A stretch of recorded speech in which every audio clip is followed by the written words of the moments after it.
Thank you so much for letting us show you your cinematic life Thank here. you. Thank you.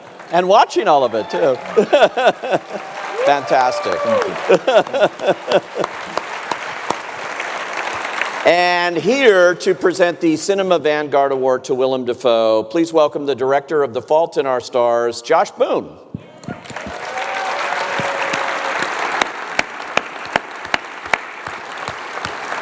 Hey, Josh. Promise not to take up too much of your time. I wrote sort of like a roast for Willem. No, I did not. I did not do that. So yeah, I wrote this today, so I'm going to read it instead of the more conversational way I'd prefer to do it. But so when I was 8, I was obsessed with Oliver Stone's Platoon. I wasn't allowed to watch the movie, but what I did watch was the trailer on pay-per-view. I was so into that trailer that I recorded the audio onto a cassette tape and listened to it over and over. Dreaming of the Vietnam movie, my best friend and I were going to make that summer in the woods with my dad's video camera. I also remember hearing about the Last Temptation of Christ at church one Sunday morning and watching news footage of irate protesters picketing theaters with my very born-again parents. What was everyone so upset about? Bear in mind, I still haven't seen a movie Dafoe's been in at this point, but the two I want to see, the forbidden ones, have his mug all over them. When I was 10, I finally managed to see Platoon. For some, it's the murder of Bambi's mother at the hands of a hunter that traumatized them when they were kids. Not me. For me, it was the murder of Sergeant Elias at the hands of Sergeant Barnes and that iconic shot of Dafoe dying, arms outstretched. Much like he died in Last Temptation of Christ. I shed my parents' religious beliefs long ago, but Mr. Dafoe's Jesus makes me want to believe again. I truly mean that.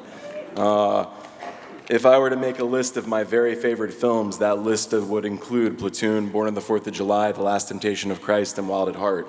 I loved those films with all my heart when I was young, and they remain among the films I love the most as an adult. And those 4 films barely scratch the surface of one of the most versatile careers in cinema.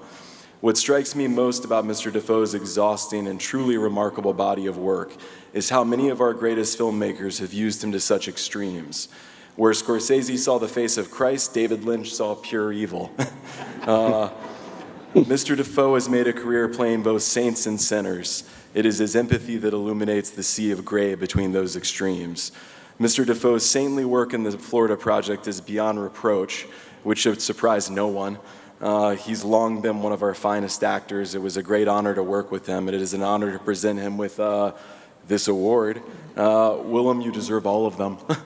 Okay, thanks. I go back. Thanks, that's sweet. Thank you.